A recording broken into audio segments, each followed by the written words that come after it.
Hello, everybody, and welcome to Silent Podcast, a place to everything but silent. I'm your host, Isaiah. For the first recap of Big Brother Canada 11, I'm here with the regular panel, of course. I'm here with Katie, Hi. and I'm here with Josie. Hi. And yeah, we're here to recap Big Brother Canada 11. Yeah, we've been streaming a lot this week, and here we are. So I don't really know how to start this off. This is a very awkward season of Big Brother Canada, so my structure is all over the place. But I mean, how are you guys feeling now that we're here? We're 2 episodes deep. The premiere is over. We have an HOH, I guess. Like, how do you guys feel about it so far? I feel disconnected. I don't feel like it's Big Brother season. It feels like it's almost like a soft launch of a Big Brother season, if that makes any sense. But it just feels like I don't feel connected to anybody yet. I don't feel like I really have any clue what's going on or what the social dynamics are. I posted a tweet a little while ago, but it saying kind of the same thing. It doesn't feel like Big Brother season to me when I'm not just like anytime I have some downtime, like checking Twitter to see what's going on or, popping onto the feeds to see like, oh, who won HOH and who are the noms or feeds are back up. Let's see what's going on. It just feels totally different than it normally does. So I just feel disconnected. Yeah, it feels a little slow. From my calculations, um the house guest went in on March 3rd. It's now March 10th, so it's been a week. They're Yeah. still there. It's like we don't have feeds. Digital dailies, from what I did see, were kind of, I don't know, flat. Like the experience was different. The ads were weird. I don't know. It just felt like an entirely different experience for me. And I don't know. It's kind of disappointing because I like the potential of this cast, but I think with this new changement, it's rough to adapt to it with not Mm-hmm. being familiar with the cast. Had it been maybe like all stars, like a lot of people were speculating, maybe I would have felt a little less weird about it. Or if we had someone leave the first, I mean, technically Amal did, but my draft pick, I but know. it doesn't feel the same. Like it doesn't feel like a game has started. Yeah, it's kind of tough because, in my opinion, the show in U.S. and Canada, I'm not going to call them unwatchable, but they're damn near.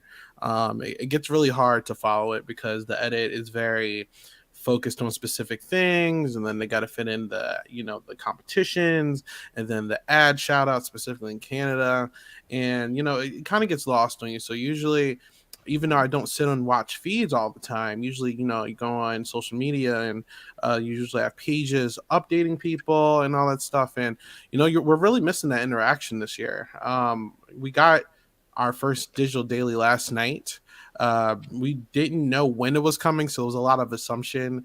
But we finally got it. I was like listening slash watching it when I was at work, and it's definitely not uncut. It is cut. Like they show you what they want to show you. I didn't really like that some of the segments were like just like them like cooking or just like being Yeah. silly. Like, I did enjoy some of the strategy talk, of course, but even with Mhm. that, since we didn't have the prior context, we don't know what time they're talking. We don't know who he or she is when they're, not name dropping, where they're referencing things that we didn't get to see. It kind of feels like Big Brother US when they were not doing like the first day live feeds, so I Mm-hmm. don't really know what I'm watching. You can only just kind of like put pieces together and try to assume. But not the strongest start. Hopefully it goes on a better trajectory because it's not looking too good right now. Honestly, Yeah. I just want Oh, sorry. to go ahead. No, Oh, go well, I ahead. was gonna say, like, it just feels like it's missing a part of the experience. Like Yeah. the experience itself is just so different. Like Katie mentioned, going on your phone and like checking, like that was a part of the experience.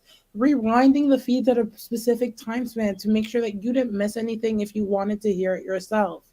Like there was a conversation between Kuzi and oh my god, I'm blanking on her name, Vanessa, and they're talking about flamingos and toucans, I believe is the words they were using. And it was like, are they is the flamenco supposed to represent women? Is it supposed to represent men? Like, what does this mean? I don't understand. It was really hard for me to grasp the little gameplay that I was interested in, and I could only make assumptions, but that's not a part of the experience. Like, then they could go on Twitter and be like, hey, like, what do they mean by flamenco and toucan? And someone would respond to me. Like, that entire process and that fun experience that we're used to is now gone. And, we have never been casuals. And that, what we're doing right now is getting the casual experience. And a lot of people don't like that. They don't appreciate that. They feel like they're missing a whole other layer. And now it's like you're taking it from us. It's a different experience that doesn't make the whole 24/7 Big Brother, everyone's watching aspect that I think a lot of us were fond of.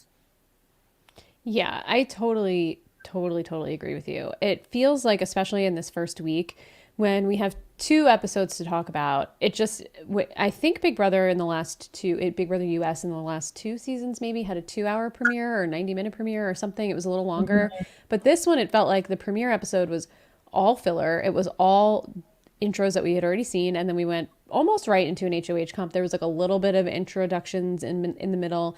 Then the next episode, we had to pick up on the HOH comp because we didn't get to see who came in first place. And then we had a second comp for the part 2 of the HOH and to see who came in last place. It was just so much competition. And for the first week of the show, it's like we want to get to know these house guests. That's really what the feeds are for, but we don't have the feeds. And then when we watch digital dailies, it feels like it's a lot of the things that we would hop onto the feeds for, see it, and just be like, oh, nothing's going on in the feeds. Like, I'll check back in a little while. So it's kind of like Yeah. we're stuck, though. We only get this 2 hours and 30 minutes of what they decided to give us. And Isaiah, you're totally right. We don't know when it's from. We don't know if it's from that day that we're watching. They were talking about nominations taking place, but it came out on a Thursday. So it's just like, I thought nominations happened on Friday. Like, it was just all really confusing to watch, and the context wasn't there. And it makes it hard to even be invested in the game because you're only seeing little bits and pieces. I do understand what Arissa was saying about it being like After Dark a little bit, because if you watched Big Brother After Dark when it was on Pop, it did like it, but it was live when the feeds were on. So it was like they would switch at the same time with the feeds. So it's like, I don't know when this is from. I get it, you're changing angles and stuff, but like as soon as you turn the digital dailies on, they're cooking HelloFresh and just talking about HelloFresh. It's like an ad for HelloFresh. It's like, I don't want sponsored content. I want to be able to see what's going on in the game. And I'm not going to blame Global for the sponsor content because I get it. Like, they don't have the viewership, and they don't. The prize money is significantly lower in comparison to the US version because that's what the whole sponsorship is for, to pay for the show. So like, I get it. Trust and believe, I get it. But still, even with this move, you should have did live feeds. Like, I know everyone's been preaching this to the heavens, but you really should have did it. And it's unfortunate because I felt like Big Brother Canada, at least out of all the modern day reality TVs, where like this was like the one show I could go to that I'm like, all right, at least the show is watchable. I feel like Big Brother US, I feel like Survivor, all those shows there, it's full of a lot of fluff, and we see a lot of people saying, oh, this show could benefit from like 2 hours. It's like, I'm like, yeah, but I shouldn't need 2 hours to watch a reality television show. Like the old school seasons, or in the modern day, like all the previous seasons for these shows, they fit what they could in an hour, potentially even less, So I don't really understand this new age style of like just throwing all these wacky segments and like super edited, like places to make things funny. Like, I get what you're trying to do, but it really kind of takes away from the show, and you guys may be able to see what's going on, but the fans are kind of left confused. The live feeds were literally the only reason, in my opinion, keeping US and Canada afloat. And once you take that away, like, it's hard to watch. I think Survivor is hard to watch, and I barely get through those nowadays. So it's like, it's not a bright path ahead right now. So I'm very optimistic, but I'm going to give it a shot. But yeah, so moving on, I wanted to ask you guys, obviously we haven't seen much of this cast. Mhm. Like, there's people who are kind of invisible, not only on the show but in the digital dailies. Like, I haven't even seen Daniel really on the dailies.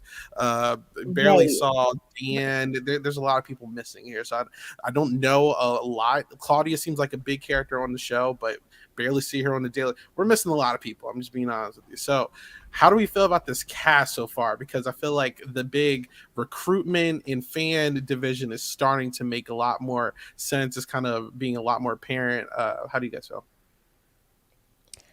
I just pulled up the cast list because I don't remember anyone's name. And that's, I think, indicative of like how close we are to the season. We're 3 days into the official season. There's 2 episodes in, and I'm still not really clear on who everybody is. I think it's upsetting that Amal is gone. I hope, I wish her well. I'm not sure. Obviously, none of us really know what happened there, but she was a fan. We knew she was a fan. And it was exciting to have a couple of fans in the house. Right now, it feels very recruit heavy, and it feels very, I think we talked about it in the draft, but it felt like there was going to be a lot of bros broing it up with each other. And that seems like exactly what's going on in the house. And the girls trying to get it together. Claudia, it seems like, is the one that's trying to say, like, these bros, these bros, these bros. And who's our HOH? Santina is like, I don't know. I think they just like to hang out with each other. And it's just like, you just want to rip your hair. It's just like, not only do we not have feeds, not only do we get 2 episodes that were kind of slow, but it just almost feels like now the game is going to be a flop too. It's like, I don't know.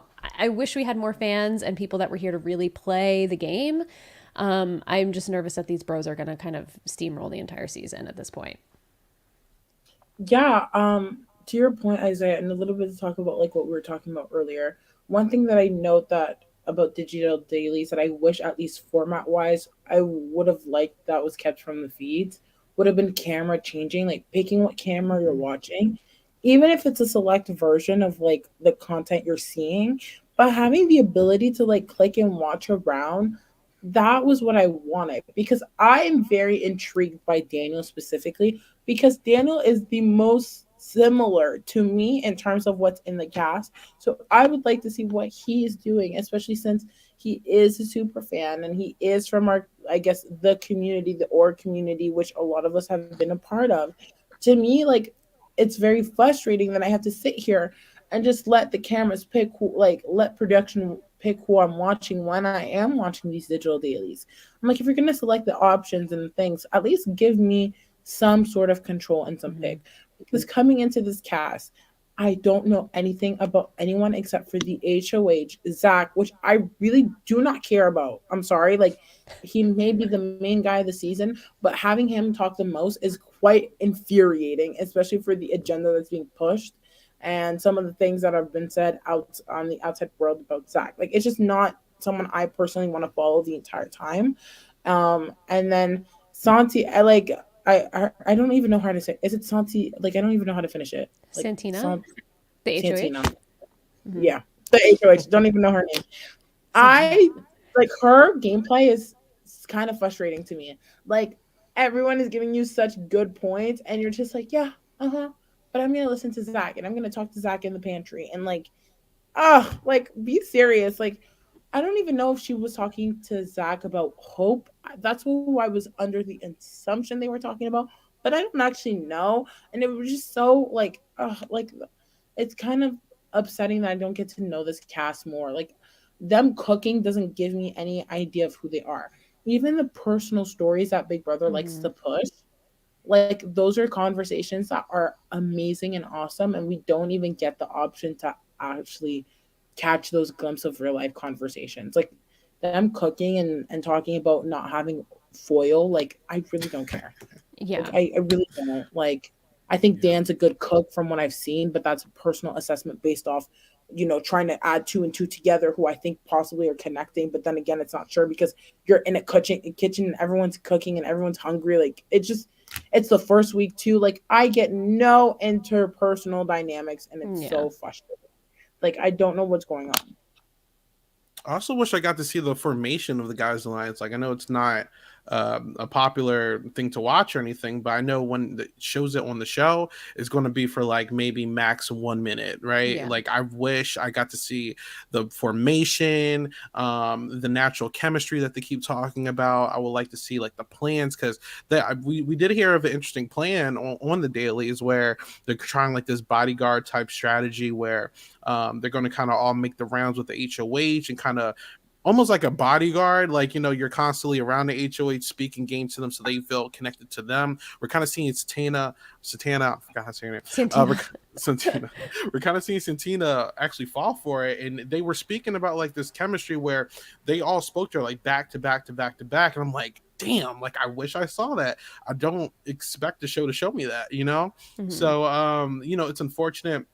There's also apparently some sort of friction going on with like Hope and Satina, where Yeah. I don't know if Hope like rubbed people the wrong way, or apparently Hope and Satina have this very awkward conversation on the dailies where it seems like Hope is alluding to like being in a guys alliance but not name dropping who it's with, and then she's saying that she feels like there's some block because of some awkward conversation they had. There's just so much missing, man. And even like apparently like Jonathan and Rob and who's the other person, Ty, like they all seem to be in this alliance, and uh Zach and Hope are in there too. I want to know who's really like running this alliance. Like I can't tell if it's Zach, I can't tell if it's Rob, because Rob's kind of like holding court a little bit. Like who's running this alliance, you know? So there's gonna be, I'm scared, man. But also I'm really upset because, see, for me, what got me into Big Brother Canada, my first season was 9, and I just loved the characters, right? And I thought Victoria Spicy V was just so awesome because she was cracked. And John Michael has been like, I know I had no expectations for him. I thought he was going to be so timid and quiet. This guy is a mess, right? And I'm missing this guy being a mess. Like, I'm so upset about that. So yeah, we're a big bummer there.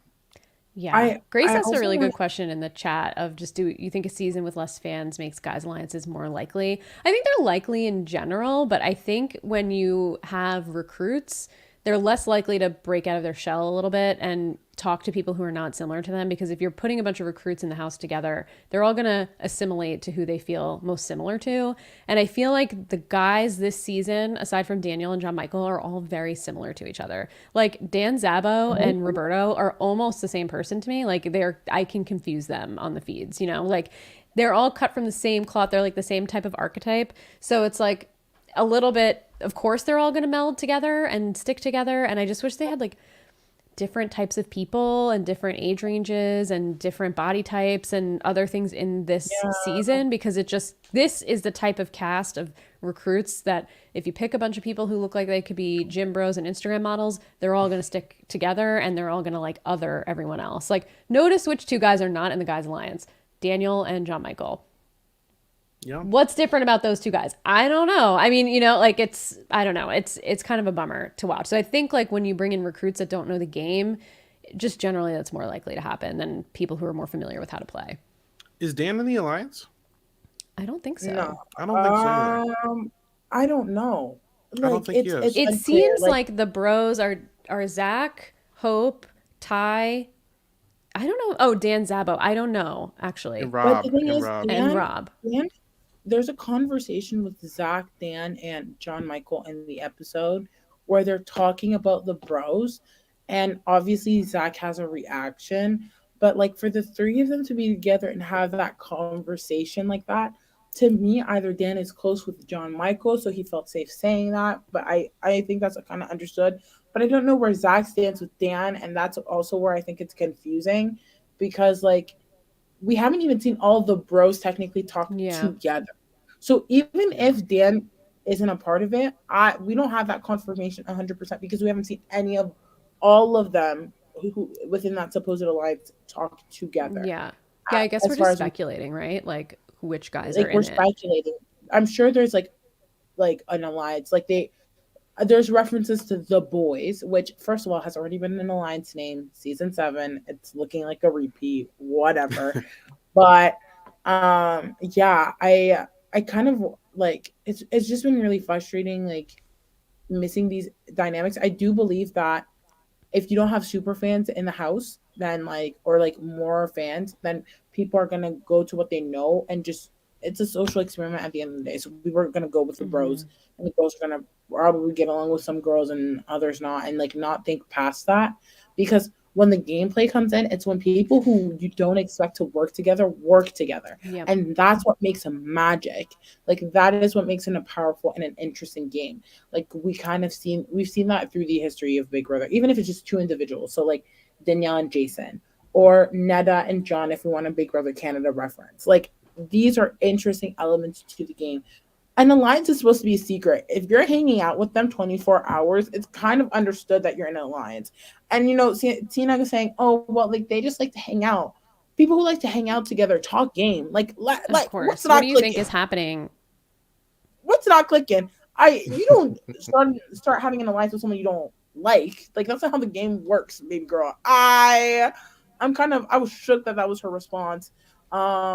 But another point that I wanted to mention quickly is the fact that even them picking the pairs for that HOH comp, why did they choose who they chose? Like it's not like they Right. got decided. Like there must be connections there, and I wish I knew. Like the only one we get is Jonathan, who says he wanted to be with Roberto. Roberto picked Ty, so he ended up with Claudia. That's the only thing we know. Mhm. But like, Mhm.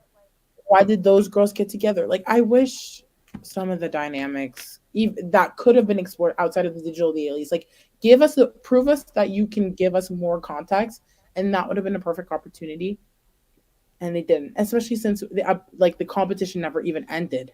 Like Yeah. they had the time to do that if they were just gonna part two us, beat us until the Right. next episode. I don't know. Yeah, it seems like according to Zach, like Satina and Zach are really limit the one gym employee. It seems like Zach and Satina are really close. They're all talking about how Satina's really in, but then there's another conversation, and it seems like they're just using Satina for this week, and they want to just keep doing this for each HOH. I'm like, all right, so is she in the alliance, or is it just like a 1 week deal, man? Like I don't know. Seems like they're trying And to brigade a little bit. yeah, definitely. And like I Oh, also want to know what's going on with the Rob and Shania bond, because they were kind of boosting out on the TV show. I didn't know if that was development or not, you know? Like Yeah. there's a lot missing here, man.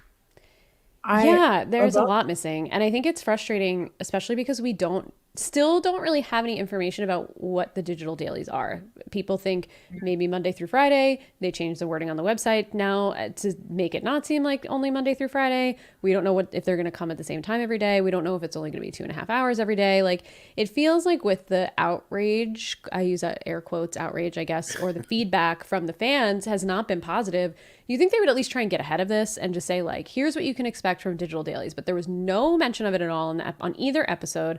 There's no like announcement of what we can expect. They had live feed verbiage on the website as of like earlier today.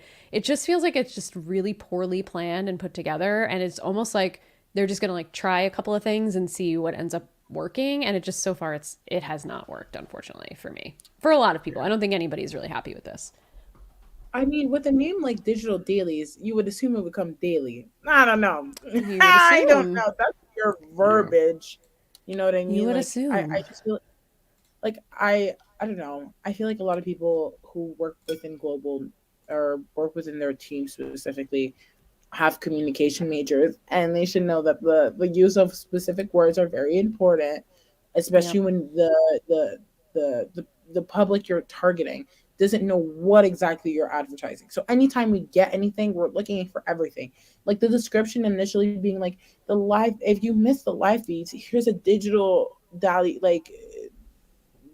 digital daily whatever Yeah. recap, and it's like Yeah. no, we don't even get the live feeds. Like this is our equivalent to it.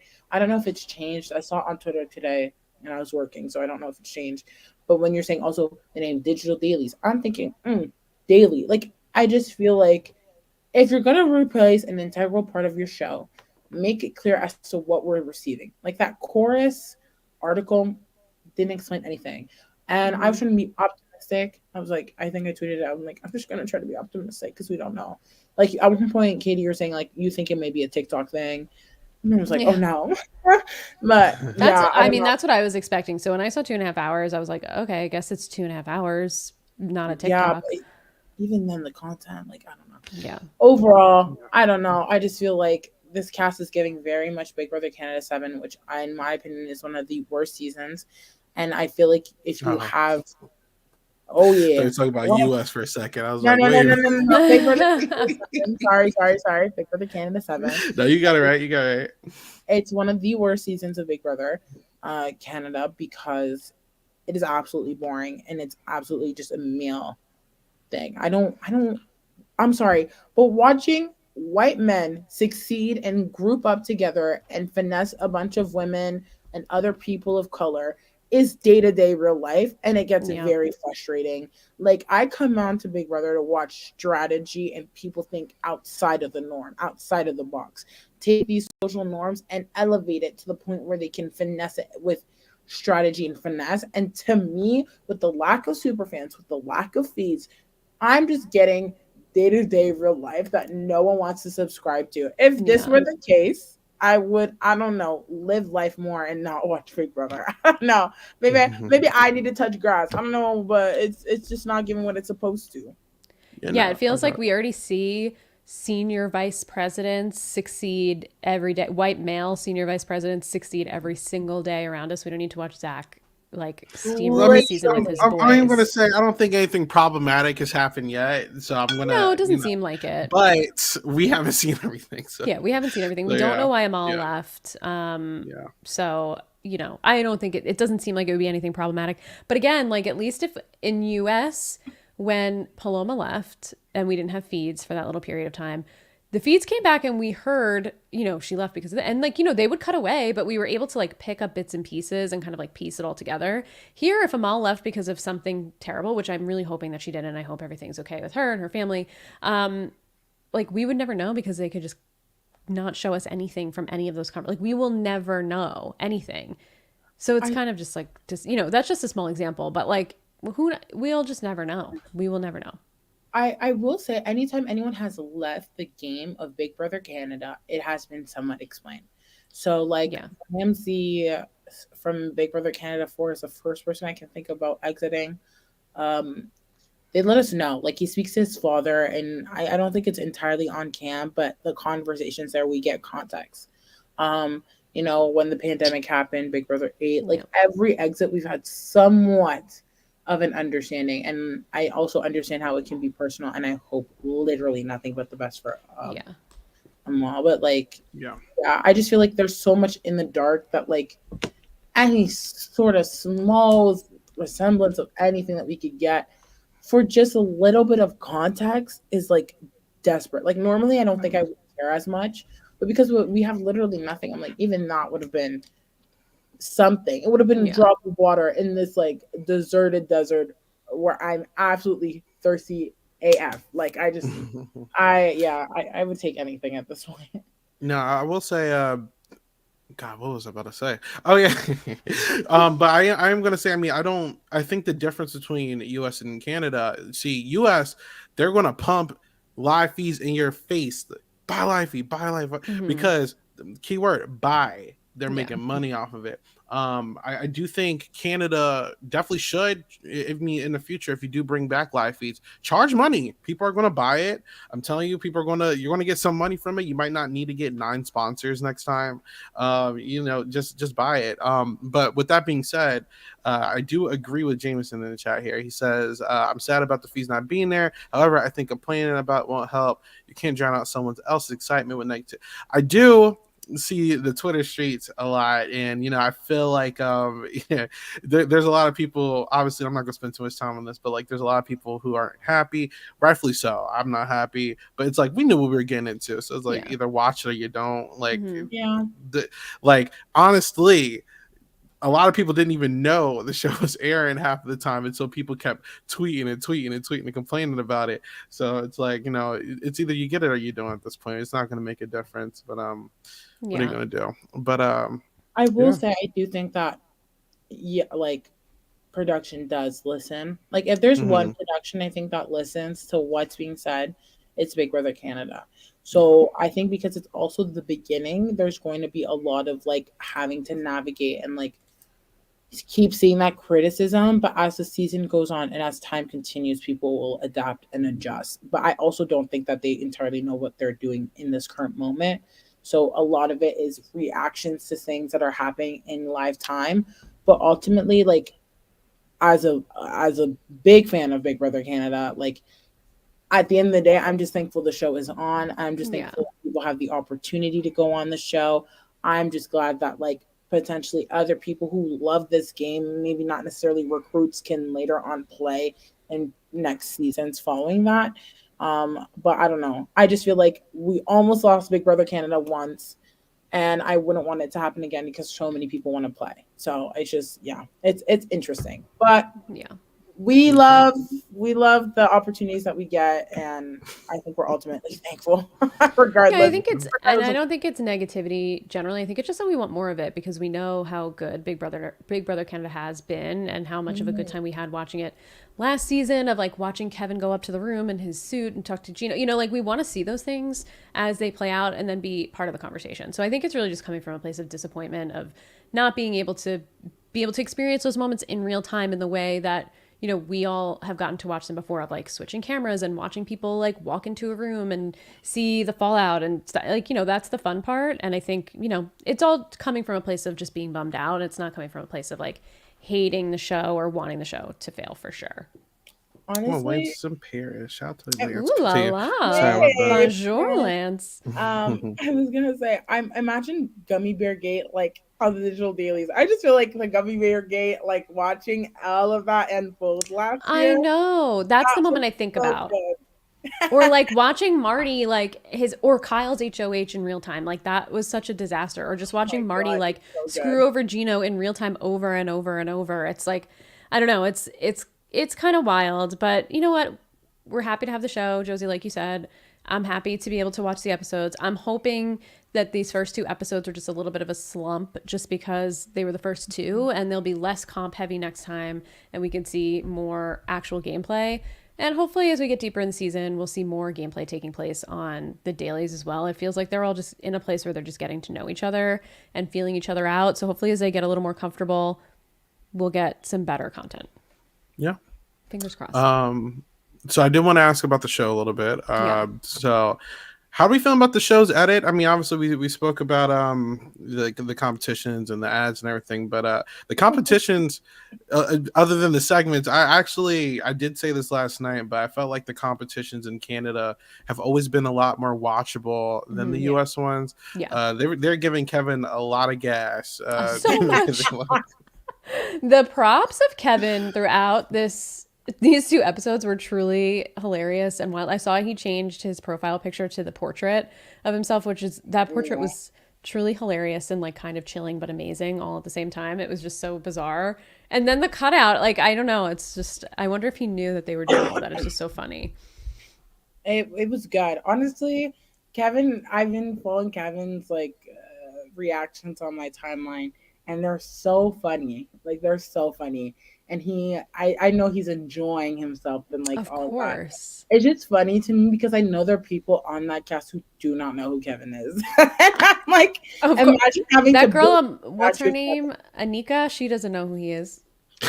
Like imagine having to build a statue of someone and you have no idea what they look like. Yeah. That is such a disadvantage. Like Yeah. if you're gonna watch the season, I hope you watch the last season because damn, like he is everywhere. Like Mm-hmm. actually all of the like a lot of the returners are everywhere. And so I personally expect references of old seasons to come up. And for it to be recruit heavy is a little funny to me. Yeah. But we'll see. In terms of like your actual question about the edit, like what we did see, I mean, it was a lot of like DRs about the competition and like a lot. It was really Zach heavy. I think that was the, if Really you want to Zach talk about the heavy. edit, we're talking about Zach. And quite frankly, I was rolling my eyes the entire time.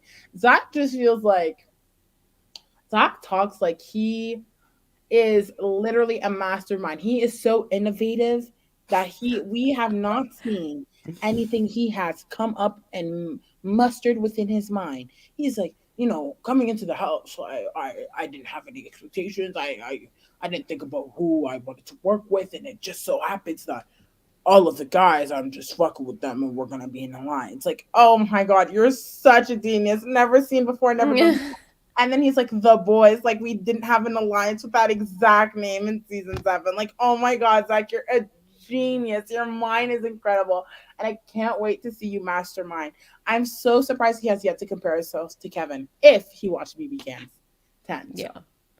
Yeah. I think it's the episodes are really Zach heavy. I think it's because it seems like they're putting him in like a narrator position for now, probably because he's giving them what they want in the DRs because he's like used to talking to people, right? I don't know what he does for a job, but I know he is a senior vice Real president of estate. something. Okay, He's so the real Kim estate. Kardashian of Ottawa. He's the Kim Kardashian of Ottawa. He's met multiple prime ministers. He's going to run for office one day, but I'm not getting a lot of personality from a lot of the other guys in the house yet at this point. Jonathan is very like, I'm a fisherman and I go on boats, and Hope I like, but I don't have a lot of hope for our guy Hope here. He's a little like, I don't really know what's going on upstairs. So, He's Roberto, got to adjust, man. He's going to yeah, adjust. yeah, he's going to adjust. What's wrong with you, dude? I don't know. Like, it just feels like, I wish we were getting more Daniel. I wish we were getting more John Michael, but it feels like they're just putting Zach in the driver's seat right now for some reason for the narrator. But I think the show, every first week of Big Brother is not interesting. It's all comps. It's all like, who's going to be the first one? It's a lot of like just setting the stage. So I think as soon as, hopefully next week and the next few weeks, we'll get a little bit of a better edit. But I'm not a Big Brother watcher for competitions. I know some people do enjoy them.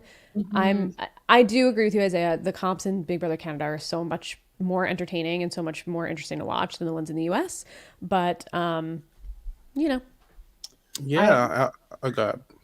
I was gonna say, I feel like Hope was featured a lot. I really want to know if not Ty, sorry, Hope was a recruit through TikTok, because the amount of TikTok dances we saw Hope do in the span of an episode was absolutely astronomical. Like I was like, relax, brother, relax. Let's stop dancing for the folks. Let's stop. Let's just sit down. Let them do their introductions and keep it pushing. I mean, the winners fashion show. One thing Big Brother Canada is gonna do is have a fashion show. So I was excited. But Vanessa kind of slayed. First of all, Vanessa kind of slayed. I have to give her a shout out. Come on, purple wig. It was given. But other than that, it was just competition. Trevor Boris, I believe is his last name. I know his first name's definitely Trevor. Does such a crazy job with the setup and like the jobs and the competitions that I absolutely am like every season. I'm like, King, you once again done it again. You have set the standard to another level. I don't know how you do it, but like I'm also not a competition girly. Like I am here for the strategic social manipulation. So yeah. Visually, the show in Canada is just, it blows US away. Oh yeah, the house. We've had the same house for God knows how long. Like, I'm so sick that US like balls out for like celebrity, and then they just give us the same house in the regular season. I'm like, all right, so y'all are being lazy. Like, I don't like that. But I also want to say Kuzi, the fees love Kuzi. I'm sorry, I can't even call them. The dailies love Kuzi, and the show loves Kuzi because we love Kuzi. Yeah, like I like the DR that she got. I love the energy she's given. And in the dailies, like I enjoyed. She had the strategy talk with Vanessa. She had the strategy talk with John Michael, where John Michael was talking about how they were basically comparing notes about how like Satina isn't really giving them anything and they can't tell where she's loyal to. And then John Michael's talking about how like if she nominates me, I'm giving good TV. I'm blowing her up and all that. Like it was crazy. But Kuzi, I do enjoy Kuzi a lot. I think she has a lot of personality. I really do. I'm going to keep saying this. I'm sad Amal's gone because I think her and Amal would have vibed well together. Yeah. I think Kuzi wants to do some damage, but she just needs the right person to win HOH.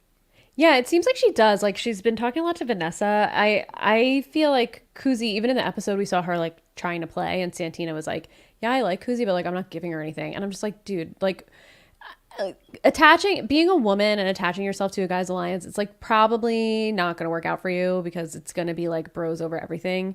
So I just don't think they're going to like prioritize her. It just doesn't feel like a winning strategy to me.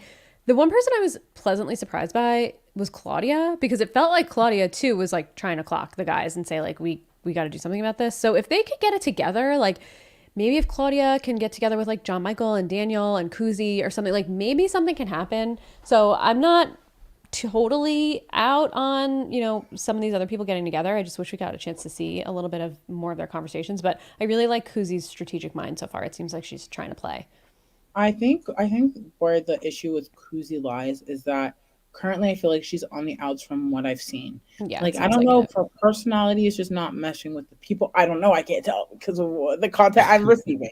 But ultimately, I just feel like from what I can tell, she's on the outs, and John Michaels is on the outs as Yeah. well. And like these are the people who are the ultimate other force to push behind. I know that there's the Bel Air direct protection for the weak vote thing, but it is Oh, so I didn't hard to even know that. vote when I don't know what is happening. Like I want to vote to help protect the people who are gonna go against Zach. And right now I don't even know if Santina herself is with or without Zach. And I don't know I who think she wants she's to with him. nominate. Like I just don't understand what's going on, and I want to vote to like protect. Maybe I'll just vote for Kuzi at this rate. I don't know. I don't know if the Flamencos or the I don't know what the other bird is to represent whoever it was. I don't know who's going on the block. But ultimately, Kuzi is providing what needs to be provided in terms of strategy. Because if I wanted to sit here and watch an all male alliance like crush a season, I would just go back and watch season 12 all over again. And if you Yeah. watch the reviews, which I highly encourage you to do, Isaiah did such a good job, and you watch that specific season, you know how I feel about the Brigade. I think overrated, been there, done that, overrated, goodbye, like to the door. I I mean, yeah, y'all know me, bro. I'm very toxic, so I don't mind all guys' yeah, alliances. we But know. let me We're getting finish. silent. I We're getting don't silent. I don't mind it, but I like them if there's some kind of opposition or like pushback, you know? Like I don't like steamrolls. So if there's no steamroll, I'm gonna be bored. I'm not gonna lie. Yeah. Also, speaking of, I don't know what's going on. Grace in the chat asked, "Did the dailies if did the Daily Show if the dead last nom is being targeted?" I don't know. We didn't see that. Yeah, they These didn't are really say much all about it. Renee is the dead last nominee, right? She came in Yeah. last place in the competition. She came in last place in like the one-on-one against Shania. Um, but I don't know. It seems like that would maybe be an easy target because you didn't have to nominate anyone, so you may as well nominate, like put up the, you know, get out the person that you didn't have to nominate if you wanted to, like, you know, keep it nice for the first week. But Yeah. we don't know. I don't even know if we know if what happens if the dead last, because the clip that I did remember seeing before I fell asleep was Renee. Renee was talking about how she was talking to someone, but she was saying how like she wants to win POV and like that's her main goal. But I'm like, girl, if you go in POV, what does that mean? Shania,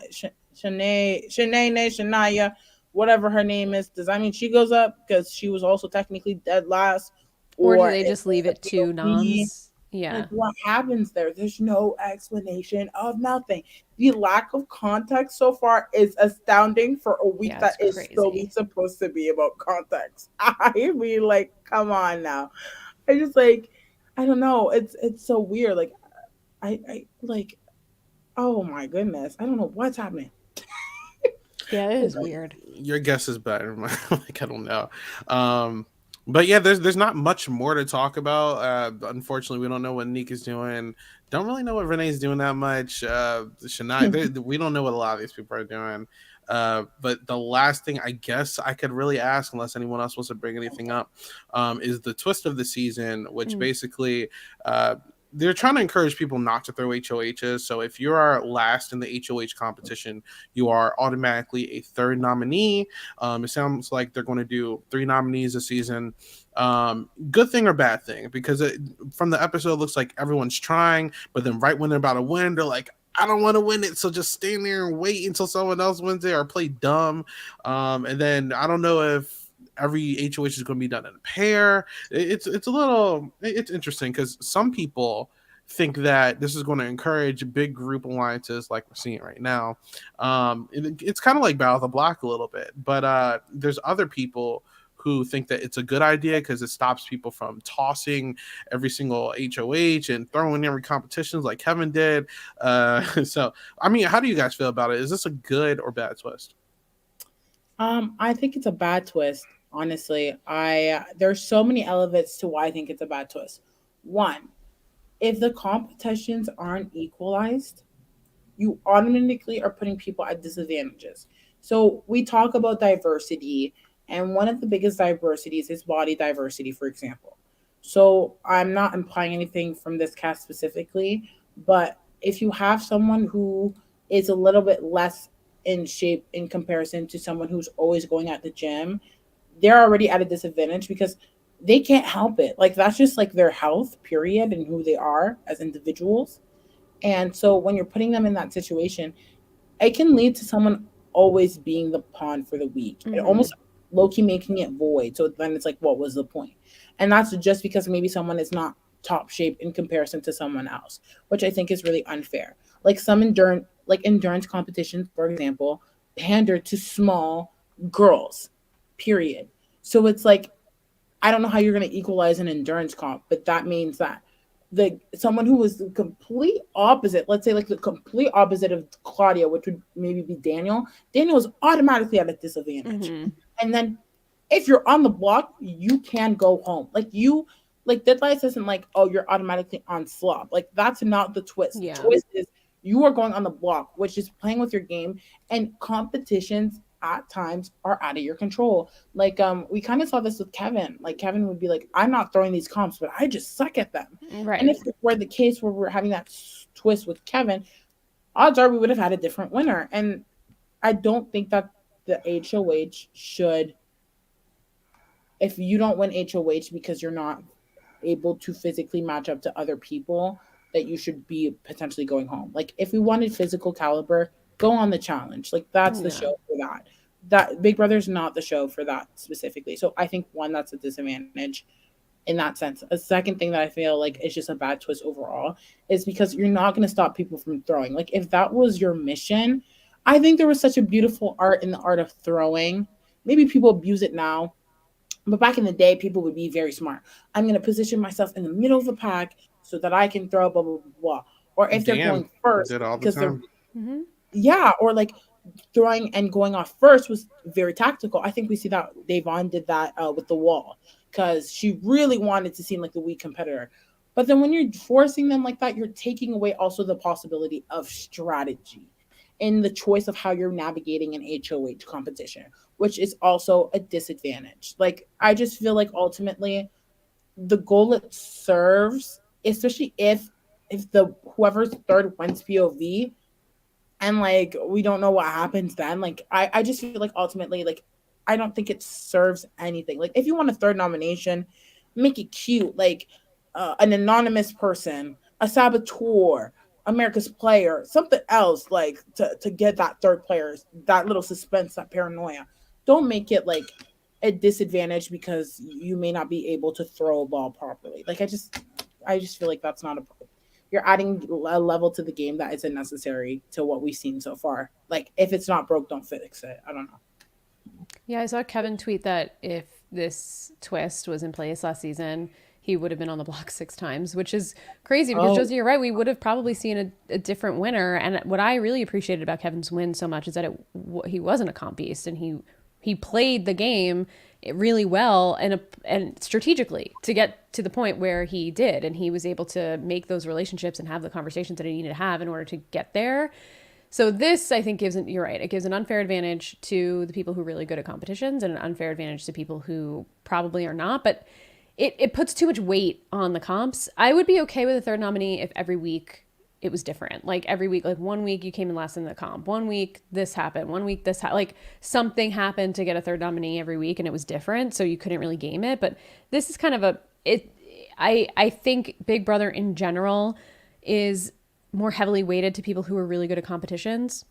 So this is just like an added, like they're just like adding more to the scale in favor of comp beasts when they already have an advantage at the game. So yeah, it's a little disappointing. I mean, I think it could be interesting to see what happens with the third nomination and see if it has an impact, but I don't love it. Yeah, it's I see with most of these new shows, or I mean just shows in general, they really want the competitive aspect to be respected. So I mean, you should what they should have did is something like they did in Big Brother All Stars 2, where the first few weeks they had the safety Hmm. competition, and if you want people to go hard and you want to see that competition for some kind of segment, then that's where you do that. Otherwise, yeah, it kind of makes it 10 times harder for people to play the middle, because now that aspect where people want to switch sides and sit right there, so they're not really having to pick a side. Now you kind of have to pick a side, essentially, because it's like if you're not, and if you're like actively throwing things, you're going to look a little shady. You can't really downplay your comp ability now, because a lot of people throw it to not look like a comp beast now. You can't really do that, so I don't really care too much for it. I thought it was interesting at first, but the more I sat on it, I'm like, it's not the hottest. Yeah. So Yeah. we'll see how it goes. I don't know how long it's going to last or anything, but I do hope it is short term. But yeah, I mean, other than that, I don't really have much else to speak of. Do you guys? I mean, there's moments on the show that I feel like we could talk about a little bit. Like it could be rapid fire. I wanted Mm, to talk about Ty specifically, the media. Like maybe that's also a part of context, but Ty went in before the dead last competition and was like, "You guys are good. You guys are good." And I was like, "What is Ty talking about?" I feel like these house guests talk a lot before they think. Yeah. Like I feel like Ty, shut up. Why are you talking about putting John Michael on the block when he could possibly win? That was Right. astronomically stupid. John Michael telling the bros that he would put up bros was hilarious. Yeah, that was amazing. There was something else that happened. I'm like blanking, but it was like, oh my god, someone was talking to someone else, and oh, oh, um, Santiana was talking about like this is a game, this is a game, and she was talking to Kuzi, Jonathan, and Claudia, and she kept talking about how it's just a game. And the more she kept saying that, I'm like, I'm trusting you less and Hmm. less and less and less, because when you keep saying it's just a game, to me, it's like you don't care. Like it's not personal, so you can do whatever you want. That Yeah. could be stabbing me in the back. I just feel like the house guests so far have word diarrhea. Sorry, lack of a better word, but I just feel like they talk, and maybe it's the lack of being a super fan. But I don't know. Have you guys realized that, or is it just me? I love it. Yeah, for sure. I think, yeah, Santina's gameplay is a little interesting to me. I feel like I would have red flags immediately if I were talking to her and she was like giving me literally nothing and she was saying things like that. I think she's probably getting set up for maybe an epic downfall here. It seems like she is thinking a lot about this win, at least from what I'm getting. It seems like she's in with the dudes. The conversation with Hope from the dailies was a little weird. So I feel like the second she's not in power, things might not go so well for her. But yeah, there were some interesting tidbits. John Michael, messy king. I hope that he does not go home this week. It does feel like he's on the outs. It feels like he could be a nom or a backdoor. So I'm hoping that he pulls through. The one thing I will say, it does feel like maybe our guy Daniel can slide through with, not being out front, or it seems like he's being a little quiet and not getting into too much. So hopefully he does well. Yeah. All right, but there you go. We don't really have a lot. We only got 2 episodes to work off of, and not a lot of no feed. So, this is how I don't really know what our current format is. We did a lot of rankings, but I don't know if we're going to be able to really do that this time around. So, we're going to workshop what we're doing this season. But you can check us out every Friday to do this podcast. We were originally going to do one at the beginning of the week, but we just found out, unless they changed it, I don't Yeah. know, I think we're that there's playing by no ear, daily. right? We're To playing see by what comes ear. out. You know Yeah, what's but the craziest thing, Isaiah and Josie, is that this was the last episode that we had was Thursday. We're not getting another episode till Tuesday. So if we don't get crazy. digital dailies this weekend, we will have literally no idea. We won't know Vito. We might not know Noms. I don't even know if we're getting a daily today. Like it's 7:34. I don't know what time it came out yesterday. Like we know nothing until next week. It's really crazy. It's crazy to think about. It's really crazy. That's Yeah. so funny. I and the last two episodes, like in previous seasons, like I'm thinking about three because it's the most recent to my mind.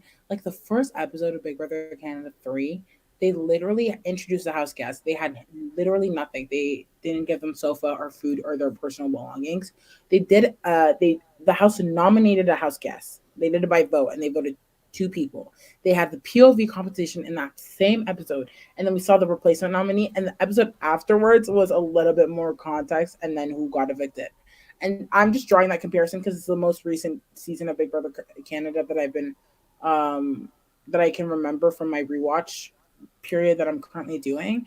And now to compare it to like getting one HOH comp and then the other part of that HOH comp and then a second part of that HOH comp in 2 episodes with ads. Love me some Circle K, by the way.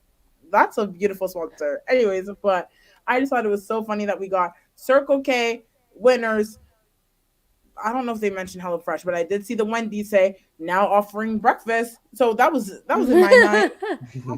And those 2 episodes, like comparing the two, those 2 dynamics to me is crazy, like absolutely crazy. Yeah. Okay, but it's what's crazy that the first eviction will be in almost 2 weeks. I mean, it's unfortunate for them the US because used to be like that too, right? Like when we didn't have feeds for the first week. 20 to that before 21 too, right? Christy was HOH for like 2 weeks, but we didn't don't remind me. Yes.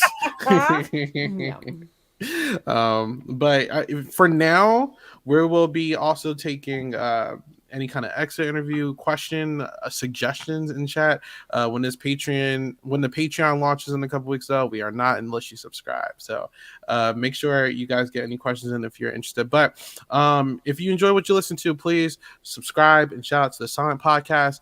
Please follow our social media pages that are on the page in front of you, and if you're listening on audio platform, because we are uploading these on audio platforms, please subscribe, rate it 5 stars, but only 5. If it's anything lower, don't rate it at all, and wait until you hear something that you do like. But we're going to start doing our end plug. So Josie, thanks so much for joining. Where can people find you? Yes, you guys can find me on the same handle on pretty much everything, which is Josiane XNM, JOSIANEXNM. I'm podcasting here. I'm excited to do Exit Press. I will be also guest appearing on one of Isaiah's podcasts, the Are You the One, or I believe it's called Truth Booth from my correction. So I'm excited because this season is so messy. Girl, oh my God. It's too good. There's also some stuff on the horizon for me that I'm brain shopping. So look into it, y'all. You'll find out either here or on our Silent Podcast social media platforms. Are you, Katie? Yeah, you can follow me on Twitter at RealSlimKatie. You can also follow me on Twitch at twitch.tv/RealSlimKatie with an underscore at the end. I try and stream 2 to 3 times a week. Gets a little crazy though in podcast season and work and all that stuff, but I try and be there at least 2 to 3 times. So check me out there if you would like to drop a follow. It's free to do so. You can also find me along with Isaiah and Naomi talking all things The Mandalorian season 3 on the High Ground. We skipped this week because if you watch the Mandalorian episode, it seems like this week's episode and next week's episode are going to be tied together. So we're going to do 2 in 1.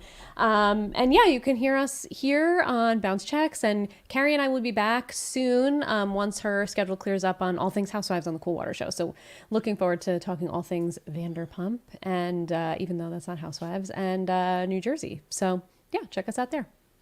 All right. You can follow me at 8Ball Bangers on all social media platforms. Also, shout out to the Reality Kingdom. There was a lot of people who watched our coverage, but they actually cited us, so shout out to them. Yes, you can. We love you guys. But you can also find me on obviously the Big Brother Review podcast I do every week. We're going to have another late one next week. I believe we're going to do on Thursday, but we have like 6-7 episodes left. But we're reviewing Big Brother 4 next week, so make sure you tune in for that. You can also find me on obviously in the Mandalorian podcast, but also Are You the One podcast, Truth Booth with Sabrina. Yes, it's a really good season. I'm enjoying myself a lot, so make sure you tune in for that. And obviously come back to Bounce Checks every week. We're going to figure out our schedule, and it's going to be more concrete. But until then, we'll see you next week. Have a good one. Bye.